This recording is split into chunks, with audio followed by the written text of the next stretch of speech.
Hello guys, সবাই কেমন আছো? আশা করছি সবাই খুব ভালো আছো। আমিও খুব ভালো আছি। দেখো এইগুলো কি লিখেছি আর এগুলো কেন কাজে লাগে অনেকেই হয়তো জানো, আবার অনেকেই হয়তো জানো না।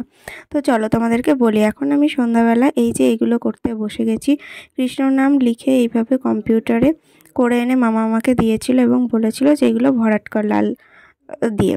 তো সেটাই করছিলাম। দেন দেখো আমাদের বাড়িতে প্যান্ডেল কমপ্লিট, সব কিছু কমপ্লিট হচ্ছে। আর এখানে দেখো মামা আছে, কাকু আছে, সবাই আছে। এখানে মঞ্চটা সাজানো হচ্ছে। তো আমাদের বাড়িতে 3 দিন মানে অষ্টম প্রহর যে নামযজ্ঞ হয় সেইটা হতে চলেছে 15, 16, 17 মার্চ, এই 3 দিন। ঠিক আছে, তো তোমরা দেখো সব কিছু তোমাদেরকে আগে দেখালাম। প্যান্ডেল এখানে কিন্তু কমপ্লিট। আর এখানে দেখো মঞ্চ সাজানো চলছে, এখানে মামা এগুলো করছে। তো তোমরা সব কিছু দেখে বলো কেমন হচ্ছে। আর হ্যাঁ, অবশ্যই কিন্তু তোমরা নেক্সট ভিডিওগুলো দেখতে থেকো। খুব ইন্টারেস্টিং হতে চলেছে কিছুদিনের এই ভ্লগ।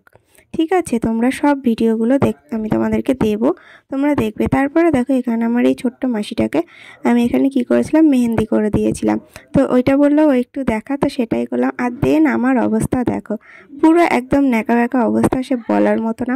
তো যাই হোক, আজকের ভিডিওটা এই পর্যন্তই। আজকের মতো টাটা।